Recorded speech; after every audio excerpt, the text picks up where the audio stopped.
Hey guys, welcome back to the channel. So today is going to be the start of a new experiment. I'm going to try to do something I've never done before, and that is to grow papaya from seed. As you can see, I already got the seeds out of the papaya. This is from a papaya that we bought a few days ago and ate, and decided to, what the heck, try to grow some of these seeds. All I did was scrape it out, and then I put them in this bowl, first in a strainer, and I strained out as much as I could to get all the flesh out. There's still little bits of it, obviously, but I'll do my best not to put that in there. But yeah, just kind of strained it to clean them up as much as I can, and kind of kept them moist. Let them sit in a bowl for a few days, and now we're going to try to plant them. So yeah, those of you who've maybe have done this before and have had success with this, please comment below. Give me any tips or tricks that you guys have to grow these. I would love to grow these since we do live in a climate that they can grow in. So yeah, what I'm going to do is I'm just going to sprinkle these on top of the soil and go from there.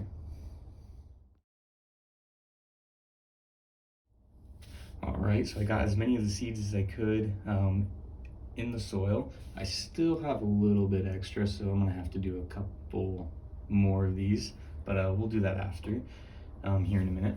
As you can see, I didn't get all of the flesh out. I still got little bits in here. I figure, what the heck, I'm a little lazy. Let's just see what happens and go from there. We'll see. I really love papaya. It's one of my favorite fruits, and that's really why I wanted to grow and try to grow these. I lived in Mexico for a couple of years, so I learned to really love papaya.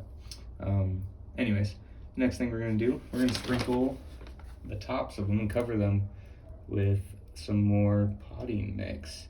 The potting mix I'm using is just normal store-bought potting mix.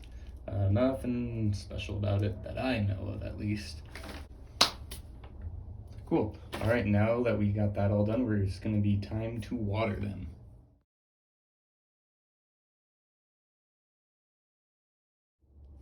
All right, one last thing I'm gonna do is just sprinkle a little extra soil on top, since it did go down a little bit now that I watered them, and we will see if they grow. Again, if you have experience with growing these, please let me know in the comments below, like what you did, what worked, what didn't work. Let me know how I can make these babies grow. And yeah, hopefully we can do an update here soon of these, and hopefully they'll be growing good. Anyways, thank you guys for watching. Hopefully this inspires you guys to grow your own fruit from seeds, and well, hopefully we can see these grow. If you guys haven't already, please subscribe, and we'll see you guys next time.